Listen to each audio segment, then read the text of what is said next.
This is the streamer Imeru giving her opinion, asking her about ice, and this opinion sparked the outrage of her not having an opinion.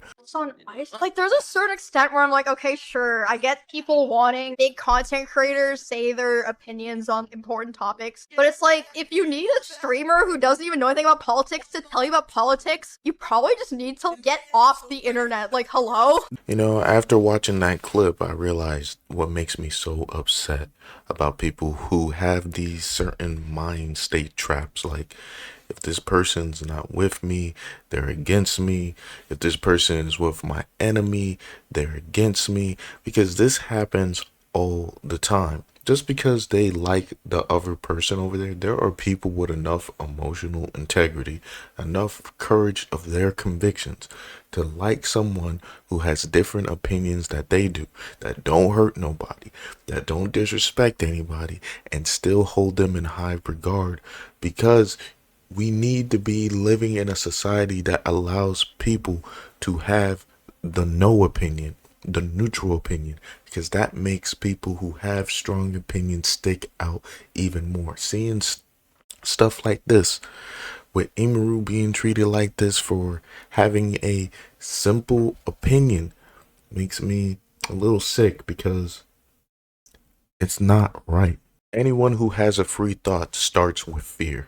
A comedian, a YouTuber, a streamer, if you do anything that you're going to present to anybody, you have to have a certain courage, or you just don't have that fear sensor. Some people don't, and you'll find that out right away. But some people have to have the courage to go out there and put themselves out there.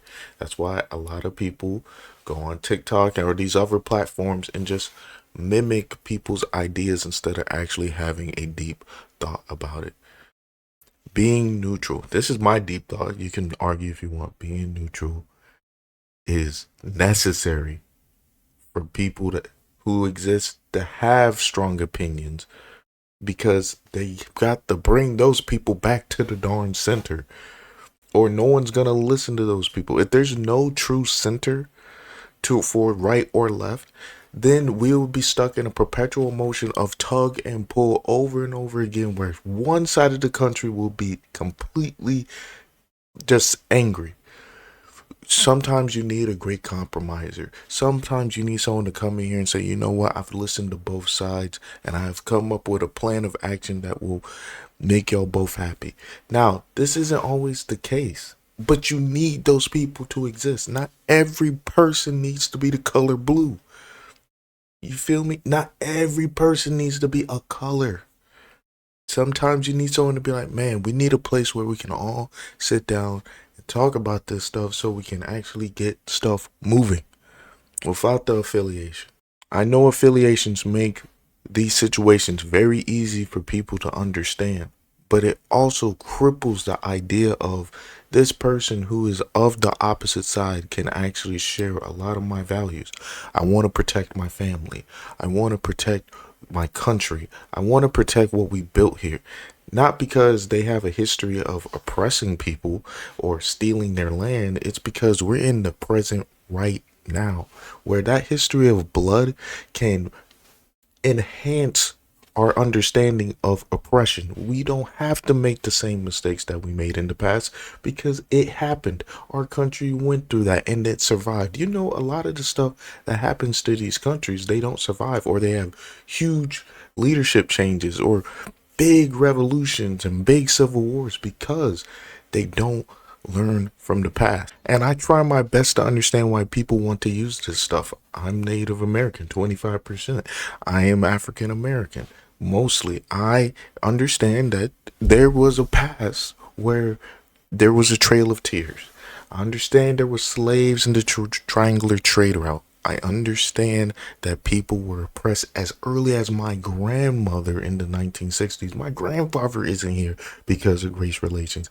I get that pain happens, but if we every time we experience pain, we're just going to reflect it back into the world because we are hurt, you're eventually just going to get it all back to you, because guess what, energy doesn't disappear. It just keeps going from person to person until someone cracks, and you wonder why neutral people get this most backlash. It's because they're easy targets. They don't have the proper defenses against people like this. They are over here just trying to create their art, and these people are harassing them. They're not going after people that actually have the same amount of knowledge that they have on the topic and debating them in open platforms over and over again, sharpening their tools and understanding that they're not always right. They've never been publicly humiliated over and over again. No humility in what they're saying. I am talking to you, staring into a camera, into a void with no one talking back to me. Stop listening to these people, please.